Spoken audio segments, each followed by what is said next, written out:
Welcome, everybody, to the It's Never Too Late show. I'm Suzanne Oshima, and I'm a life and love transformational coach at Your Next Amazing Story. I am super excited today because today we have a very special guest, Dr. Kelly Schuh, and she specializes in helping single, successful women overcome sexual shame and discovering their happily ever after.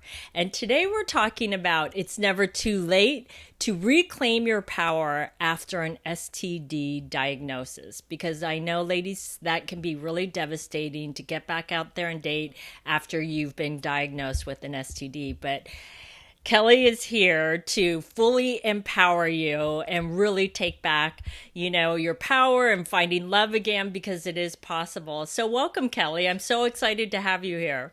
Thank you so much. I'm really excited to be here. Yeah, so Kelly, share with us how you became a specialist in this field in helping women overcome this and find their happily ever after. Yeah, so my story started in my early 20s. I had just graduated from CU here in Boulder with a degree in psychology, and a dream in my heart of going and backpacking Europe. And so I went to Europe for what was supposed to be a 6-week vacation with my sister.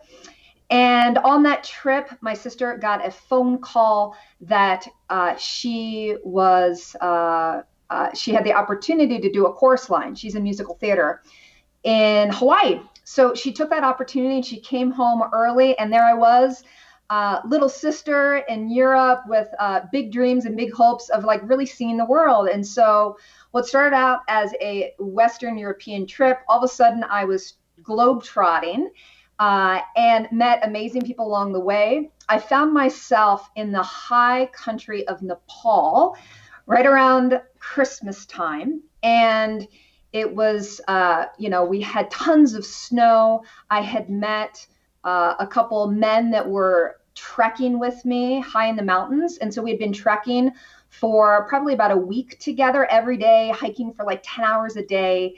And on Christmas Eve, I was lonely for my family and missing home. And we had gone to a Christmas party. I had had a little bit too much Tung Ba, which is their local beer. And I went back to kind of their version of a hostel with this man who I had a crush on. And, one thing moved into another. And before I knew it, we were making out and it was fun. And then quite honestly, there was that line that was crossed.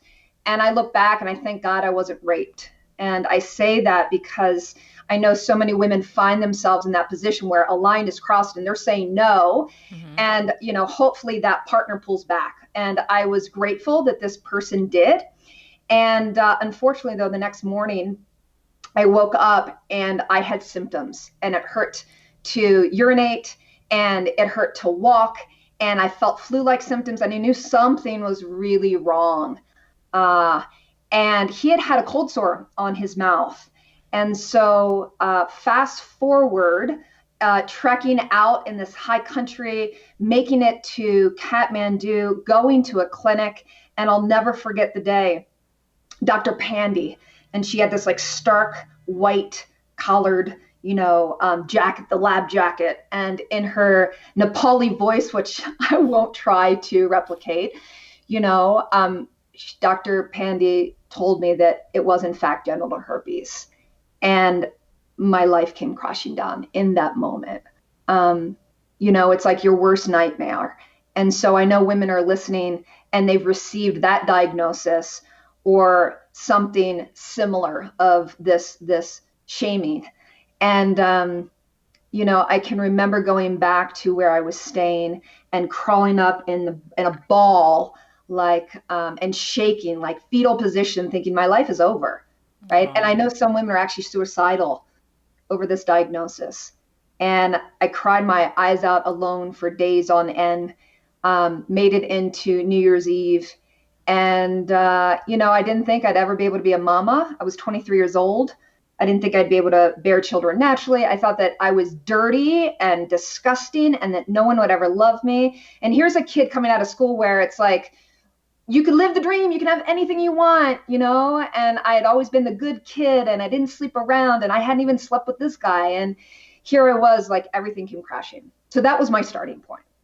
Oh, that must have been so. I mean, you were so young too, and it's like to be away from home and find that out. It's just. How did you get support right after that? Because you were in a foreign country. I was in a foreign country, and we didn't have cell phones back then. And so literally, like the phone call I made back home was to my mom, and I have a very close relationship with her. And I told her what was happening.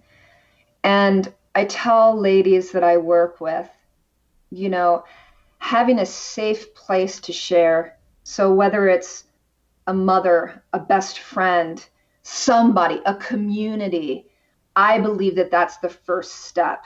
Because had I not shared so early on, I would have been carrying that burden on my heart. And I know so many women are listening and they've never told anybody. And it's this deep, dark secret, and we know how common it is. So that was my first step. And it took me many, many years of really feeling like I was less than, and feeling like there was something wrong with me and I felt broken. So here I was, fast forward to a woman coming out of medical school, started my own practice. I was single. So now we're 30 years old, and had tried to date and had attracted the wrong kind of men because my self-esteem in dating just wasn't there. I excelled in other areas, but that was the one area. And I'll never forget a phone call once again to my mother.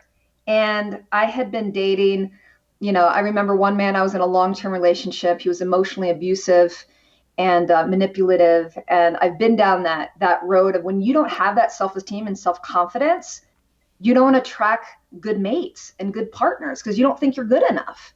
And I can remember crying my eyes out going, Mom, what's the matter with me?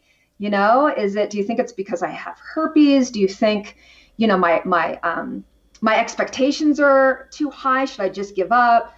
My cousin I just found out he was getting married, and I really felt broken. And she said, no, sweetie, you keep it up.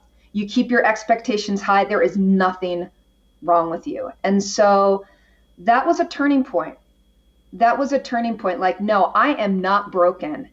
And it wasn't that far after that I went out and actually bought a ring to marry myself. Because I'm like, if I don't love me wholeheartedly, how can I bring that love into my life? So I did. And it wasn't long after marrying myself and buying the ring, I met my soulmate. And I'm married to him now. See, I love that and I love that you brought up this ring because not only did you quote unquote marry yourself, right? But I see that as a constant reminder with having that ring on your finger because as we all know, sometimes you'll have up days and some days you'll have down days. But when you have those down days, you could look down at your hand, see that ring on your finger and say, I made this commitment to myself and Absolutely. I'm not going to let myself down, right? Absolutely. And I Absolutely. love that. So Yeah. can you share, because I know you went through ups and downs before you met your husband. Lots. And I know, some of my clients have been diagnosed with herpes and their biggest fear is how do I bring this up to a man that I'm dating? And when do I bring it up? So can you share with the ladies how and when to do this? Yeah. So the first thing I really do recommend is take it slow. I think we live in a culture where people are jumping into bed with one another on a first date. And, I'm not supportive of that, because sure, you can get your sex on, right? And that's great. And in that scenario, I always recommend, disclose. Like if you find yourself and that's your lifestyle, my gosh, sister, like just make sure that you disclose and you will find most people are okay. They really are okay with that. It's so common.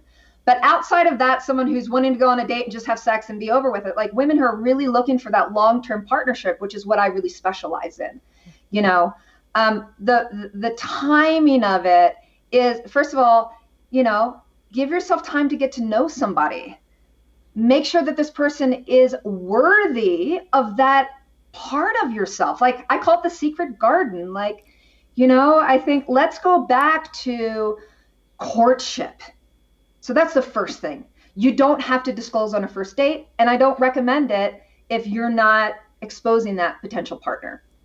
So timing wise, it's different for every relationship, but you've reached a point in the relationship where things are moving in that direction and you've established some trust and you're really into this person. It's at that point where you lead with self-love. You lead with the celebration of the partnership. And so it looked like something like this, John, we've been dating for a while and I love the way you make me feel. You're a very special person. I love how we laugh. And, acknowledge that person, that partner for what they bring to the relationship. And John, I feel like we have something special here and I'd love to see us grow together as a couple. What are you feeling, John? So why do you think I might ask John what he's feeling?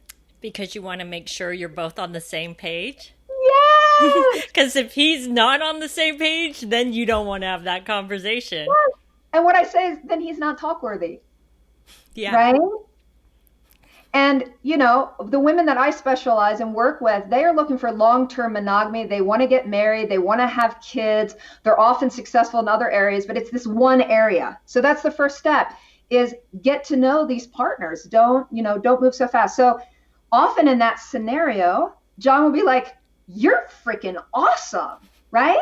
And I am really into you and I really think we have something here. So there you've created a foundation of he knows where you are or she knows where you are and vice versa. So now we have established that we're going to move forward.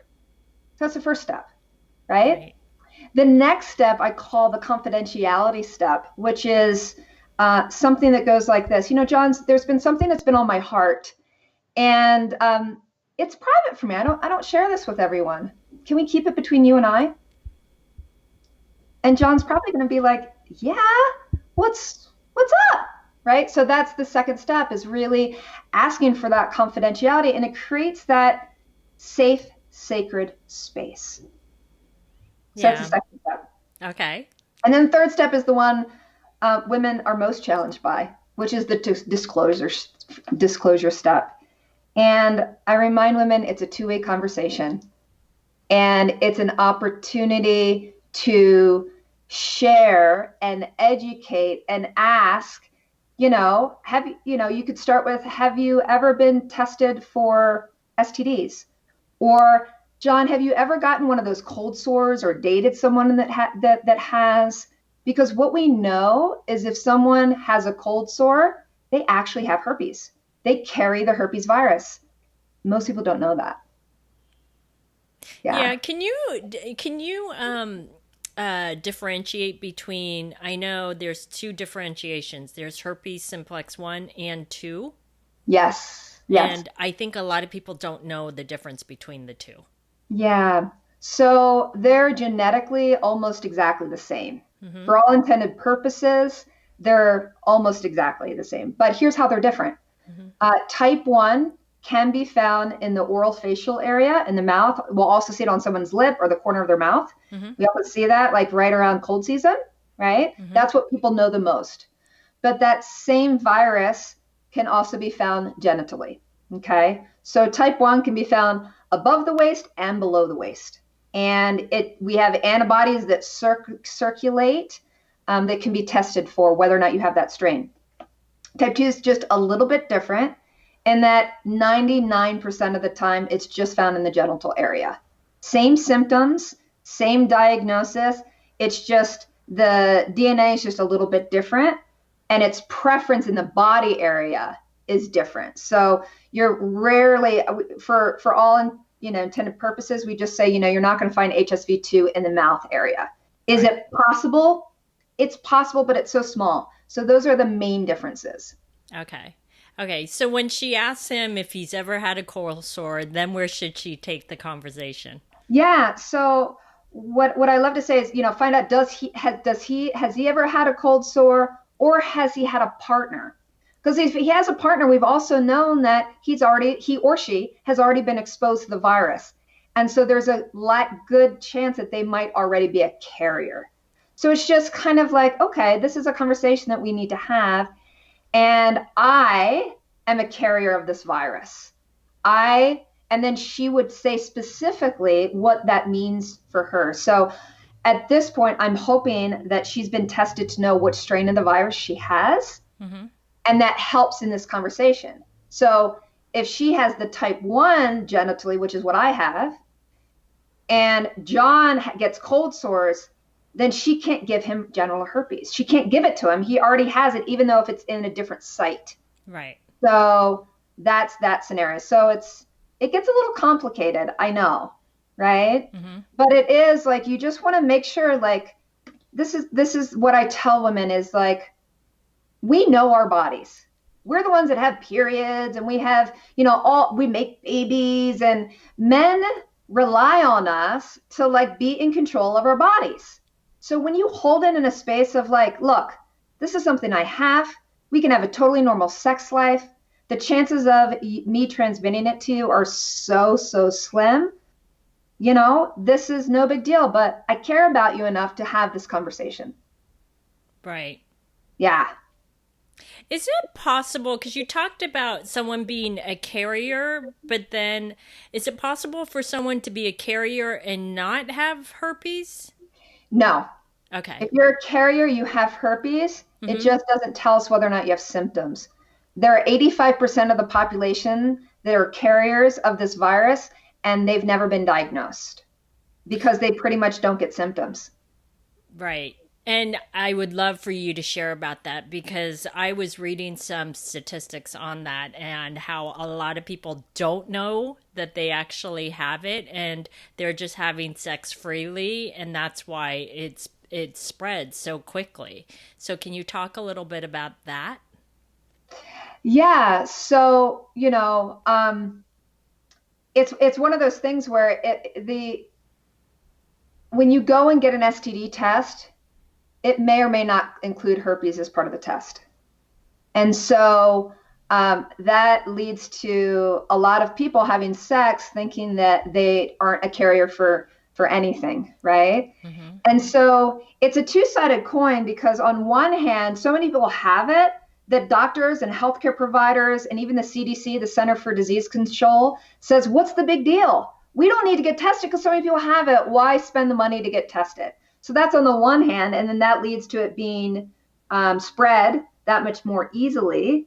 And on the other hand, you have people going, yeah, if we could just test everyone that goes gets an STD test, then at least we'd know what we're handling, and then stigma would have to drive down because so many people are carriers, right? So there are a lot of people that have this virus and just don't get symptoms. Like a symptom could be like it might look like a little paper cut in the genitals, like that small that you're just like, right? Or it could look like an ingrown hair. Like it can look like so many other things that you're not thinking it's herpes. Right. There are a lot of undiagnosed people out there. Yeah. So when she's having this conversation with the man that she's, getting more serious about, and if he says to her during this conversation, I think I can handle this, but how can we protect him from getting herpes? What should she say?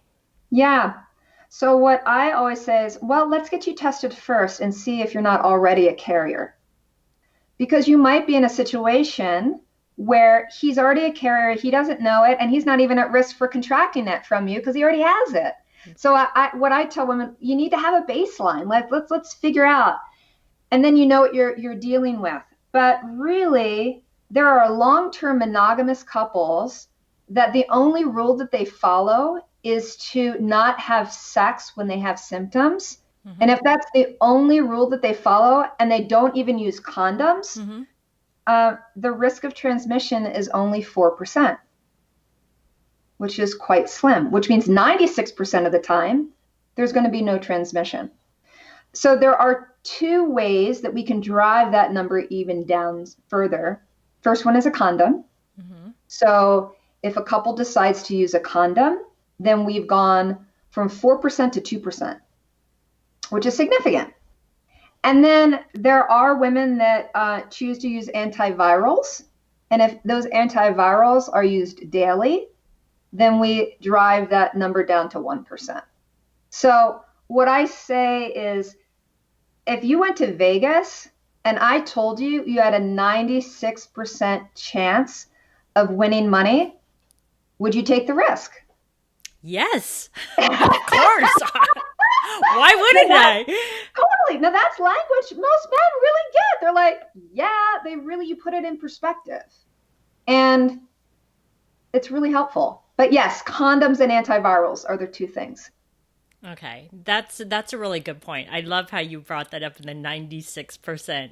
You could win money, right? Well, so let's I'm going to play devil's advocate. Okay. Yeah, absolutely. Because I know this is women's biggest fear. So now let's say the conversation went the opposite way. Yeah. She shares that with him, and then he's just like, oh, that's way too much for me to handle. How do you suggest she handle that? Because that can be really devastating to a woman that she was vulnerable, she trusted, she opened her heart. So what would you suggest? Yeah. So what I would suggest for that is first of all, thank him for listening and thank him for really being in that vulnerable space. And, I would say most people are really good people. And that conversation, I will tell you, with the women that I coach, I can't even tell you the last time. I can't even tell you when that has gone south like that. It just doesn't really, once a woman's been coached and she's confident, she holds the confidence and it's mirrored. But you're right, this happens. And so a couple things to think about. First of all, maybe he wasn't that into you, right? Because if he's not willing to take that risk, like maybe it's really other things about you. And then that was added of the cherry on top that he's like, I'm out, right? Yeah. And so that's a clear possibility. And that would have worked itself out down the road that has nothing to do with herpes. Right. And I know this isn't easy, right? Like if something like that happens, we want to make sure that she spends time to really heal and take really good care of herself and know that it's just not the right person. Like, how would he handle if you had breast cancer? Like, would he be around for that? Would he be around for chemo? Would he be around to help with the kids? Like, I believe in divine partnership, and I don't believe that there's only one person out there for you. Again, my specialty is women that are looking for that happily ever after. They want to get married, they want long-term, or they want long-term partnership, and it doesn't have to be marriage. So they're looking for that partner to lean into for the long haul. And my experience is if you get a no, often it's more than just the herpes that they're saying no to. Yeah, and quite honestly, it might be his own issues and have nothing to do with the woman, right? Absolutely. I'll tell you, there's been a handful of cases, with that where the partner is, how can I say this and be nice? They are very anal as far as like cleanliness. Like they're the type of people that like germaphobes. They're Right. germaphobes. Mm-hmm. Those types of partners, they don't handle this conversation as well. So if you're dating someone like that, know that you are more at risk of like, he might not handle this because he likes everything to be in control. He's also the type of person that is freaking out in cold and flu season. Right, right. So it might have nothing to do with you. Exactly. So now, Exactly. Kelly, let me ask you another question because this is a question I get asked a lot by women. Let's just say that she doesn't have an STD. Okay. But Yeah. she's ready to have sex with him, but she's afraid. She's like, I don't want to get anything either. So how can she bring up, before I have sex with you, can we both get tested? Because it's an awkward conversation. It is an awkward conversation. And the way I have women lead with that is how important health is to her. And as women, there are things that a man can carry that we can contract that actually could impact our ability to have babies, Mm-hmm. right? That and pelvic inflammatory disease and things like that. Hepatitis is more, what am I trying to say? easily transmitted, and women don't even think about it. So it's not just herpes, it's these other things. So I lead with, you know what, health is something that's really important to me. And I really care about you too. And if there's anything going on with either of us, let's find out, because many of these things can be taken care of, that there are ways to manage and or cure whatever it is that we're talking about. So I lead with health. I love that. I love that because it's just saying that, this is important to me. And it's not saying you go get tested. It's saying this is what's important to me. I hope it's important to you too. Absolutely. Absolutely. And a lot of couples, they'll make it kind of, I know it sounds crazy. They'll make it a date night. All right, Friday after work, we're going to go get tested, and then we're going out to dinner, and, let's just have fun. Again, let's just take it slow. Let's wait until the results come back. And if the man's in it for the long haul, or the woman, man or woman, or if she's in it for the long haul with you, right? Like, you guys are in it to win it, right? Exactly. Exactly. I totally agree. So, Yeah. Kelly, what are some other ways? Do you have any last tips on how a woman can reclaim her power in after she's been diagnosed? Yeah. So first and most important thing is to find community, find a sisterhood, right? And so there are communities online. Pink Tent, that my company, we have the only website that I know that supports a women's only environment for women who have sexual shame. And that sexual shame might be, I have sexual abuse in my past also, and I had to overcome that, which was another layer. So it's like I had sexual abuse from childhood, and then layer on top of that herpes. And for me, that was where my confidence really dropped out. So I know a lot of women that are listening here, when we look statistically, women have been, sexually abused or date raped, or like all of that. It has this kind of collapse, right? So find community. I think the first step is sharing your story. And so Pink Tent does have an online forum where you can be anonymous. And it's a great first step if you're not ready to tell your mom or your best friend. Find a community that can support you. The other thing that I would say is date yourself first. Fall madly in love with you. Take yourself on dates. Go to Victoria's Secret and buy some new panties. Like, do the things that make you feel good. And so that can look like many different things in simple things. It's if you want to be loved and honored and uplifted, you get to honor, uplift, and love yourself. And then the third thing is embrace vulnerability. Falling in love, the happily ever after, it's worth the risk of getting your heart broken. And I would say that to any single woman that's dating, that's out there, that's getting frustrated, right? So those would be the three things that I think are really paramount for the healing journey. And of course, this is my specialty. So there's a lot of other things there, but that's high level. Hire a coach, right? Because a lot of time the community alone is not enough to lean into.